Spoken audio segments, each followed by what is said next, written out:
monde, je vous retrouve aujourd'hui pour une nouvelle critique de livre et il s'agit de, on va essayer de pas s'assommer avec, La cinquième vague de Rick Yancey, je ne sais pas trop comment on dit. Donc ce n'est pas un film versus livre, vous allez comprendre pourquoi. Déjà je n'ai pas vu le film et je ne sais pas si j'ai envie de le voir. Donc venons-en tout de suite au fait. Donc dans ce bouquin on suit l'histoire de Cassie qui donc se réveille. Au début du livre, elle est toute seule dans une tente, seule au monde, il n'y a plus personne autour et elle se demande si elle n'est pas le dernier être humain sur Terre. Parce que, en fait, ils ont eu donc une invasion d'extraterrestres qui se passe en cinq vagues. Donc ici, il est mis première vague, extinction des feux, deuxième vague, déferlante, troisième vague, pandémie, quatrième vague, silence. Et donc, au début du livre, nous sommes à l'aube de la cinquième vague. Donc, comme je vous dis, ça commence avec Cassie toute seule dans la merde, hein, on va dire, en mode grosse survie au fond des bois. Et on va donc suivre son histoire en parallèle à une autre histoire. Alors, je vous explique.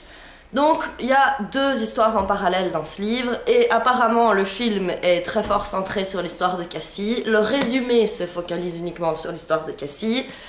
Toute une partie du livre c'est Cassie, mais en fait dans le bouquin il y a deux points de vue. Il y a le point de vue d'un autre personnage, c'est séparé parfois par des pages noires comme ça. C'est d'ailleurs un petit peu perturbant au début, mais c'est pas vraiment un problème. Et moi j'ai vraiment préféré l'autre histoire. Donc celle qui ne concerne pas Cassie, qui donc dans sa survie va rencontrer un garçon. Et alors là on part dans la petite love story à 2 balles. Oh il est trop beau, je devrais pas lui faire confiance, mais il est tellement beau. Oh, ça m'a saoulée, quoi. Au début, elle explique qu'elle fait confiance à personne.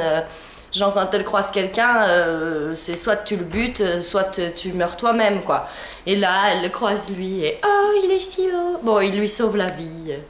Voilà, vous voyez le gros cliché qui m'a bien saoulée. Ce que j'ai bien aimé dans la partie de Cassie, éventuellement, c'est la partie flashback parce que c'est dans sa partie qu'est raconté donc ce qui s'est passé pendant les 4 premières vagues.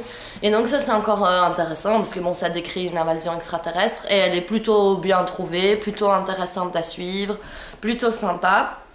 Mais donc comme je vous dis, on suit d'autres personnages sur le côté et c'est cette partie-là qui est 1000 fois plus intéressante, 1000 fois plus agréable à lire, beaucoup moins cliché.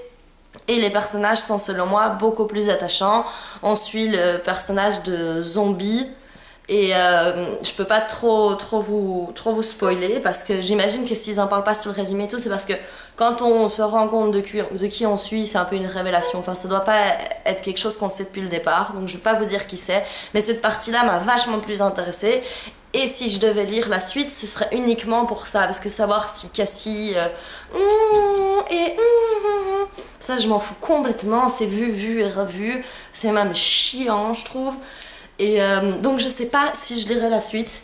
Dites-moi dans les commentaires si vous avez lu les autres tomes et comment ça se passe. Est-ce que le but ultime de l'histoire c'est genre la romance ou est-ce que ça c'est consistant au niveau de l'invasion alien et de ce qui se passe de l'autre point de vue ou ça devient genre triangle amoureux à 2 balles. Dites-moi dans les commentaires parce que j'arrive vraiment pas à me décider à savoir si je veux lire la suite ou pas. Et pour le film, j'ai vu que les critiques sont catastrophiques. J'ai entendu parler que ça ne se concentrait quasi que sur l'histoire de Cassie, donc dites-moi aussi dans les commentaires si c'est ça, parce que si c'est ça, franchement ça me passionne pas du tout. Pourtant à la base j'en étais venue parce que j'adore cette actrice, Chloé Grace Moretz, ouais c'est ça, je l'aime vraiment beaucoup et à la base j'avais envie de lire le livre et de voir le film pour elle.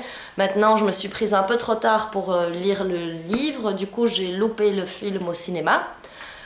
Voilà, dites-moi si vraiment ça vaut la peine que je m'y attarde ou pas, sachant ce que j'ai pensé du premier. Dites-moi dans les commentaires si vous l'avez lu, si vous l'avez aimé. Enfin bref, je serais ravie de discuter de ce livre avec vous parce que pour moi, ça consiste en un gros point d'interrogation. Surtout que c'est une bonne brique, hein. Bon c'est écrit assez grand mais il est quand même long, donc il fallait s'investir. Hein. Je sais pas si je me suis investie pour rien ou si ça vaut la peine que je continue. Aidez-moi! Voilà, j'espère que cette vidéo vous aura plu. Je vous retrouve très bientôt pour une nouvelle vidéo. Gros bisous!